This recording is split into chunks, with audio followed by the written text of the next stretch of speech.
Why do Vietnamese people have to save for 26 years without eating, dating, or spending on anything just to afford an apartment? Why is an apartment still considered a luxury for young people?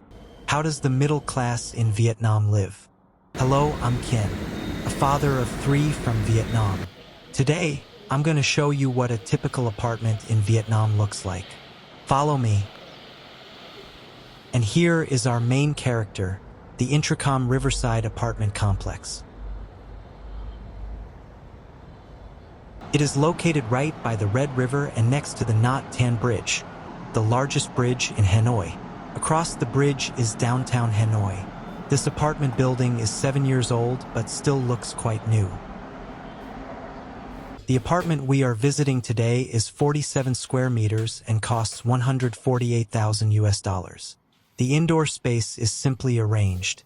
It includes a living room, a kitchen, a laundry space, and a bathroom.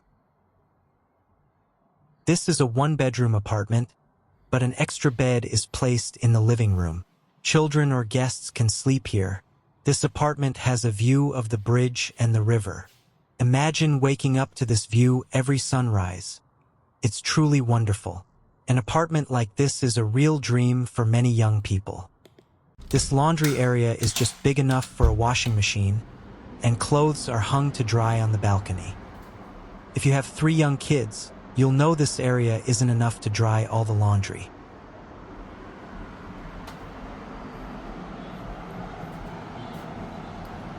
In Hanoi, the average price of a primary apartment has reached about $3,230 per square meter, or around $133,000 for a 76 square meter unit.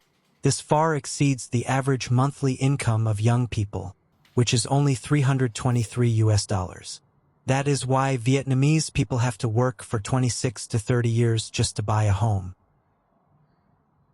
Next is the master bedroom. It also has a beautiful view of the river and the bridge. An apartment like this is very suitable for a young couple with 2 small children.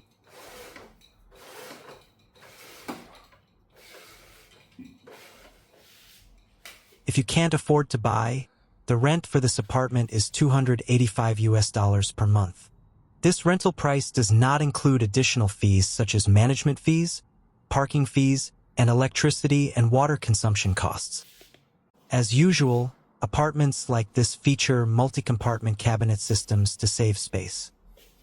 Right where I'm standing is a small vanity table.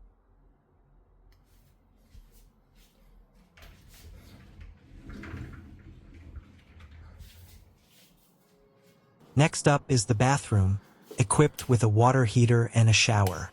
Though it's a small apartment of only 47 square meters, it is already a dream come true for many young people in Vietnam.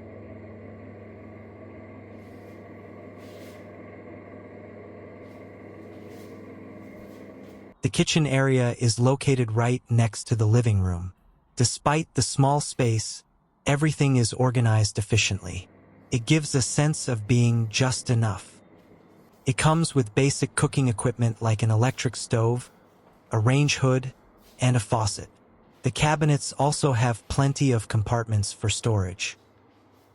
This is where warm, family meals will be made. Suddenly reminds me of a poem. I'm not sure if it translates perfectly into English, but the idea goes like this: I don't wish for much, just a home, where the storms stop outside the door, and inside, there is only warmth and you. Sometimes I wonder, even birds have nests, so why can't so many people have a home of their own? Aren't food, sleep, and shelter the most basic human needs?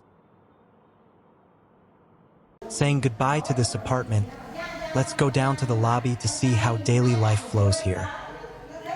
Apartment lobbies in Vietnam usually have a dedicated area for online delivery packages like this. This lobby even has a beauty salon. You can get your hair washed, nails done, or get a facial here. Meanwhile, the elderly sit on the sofas, chatting together. The first floor of the building has all the amenities to meet the residents' needs. Here is a fresh vegetable store. Vietnam has a tropical climate, so there is a huge variety of fruits and vegetables. Here is a play area for children. It's quite small. Over 1,000 families live here, yet this is all they have for a kid's playground. This flower path is where residents of the building can take a stroll in the early morning. Can you guess what these two huge bronze cauldrons are for? They are burners for paper votive offerings, serving the spiritual needs of the residents. Most apartment buildings in Vietnam have an area like this. I wonder if apartments abroad have something similar? Next, let's head out to the front lobby of the building. This is where middle-class people in Vietnam enjoy their coffee. Each cup of coffee or drink costs between $1.5 to $2. As you can see, there are many cars parked on the ground floor of the building. This Intracom Riverside complex consists of 3 towers. Tower A is an office building. Towers B and C have a total of over 1,063 apartments. This is not considered a large project in Vietnam. Earlier, you saw where the Vietnamese middle class drinks coffee. Next, I'll show you what working class people like taxi drivers drink. I am sitting at a sidewalk iced tea stall. This place gets very crowded in the morning. People gather to have breakfast, drink, and discuss everything from the World Cup to politics and work. I ordered a glass of black bean juice. This drink is made from black beans. It is great for cooling down on a hot summer day. It tastes delicious when paired with some dried coconut. It only costs 38 cents. If you ever come to Vietnam, leave a comment here, and I'll treat you to this drink. Goodbye, and see you in the next video.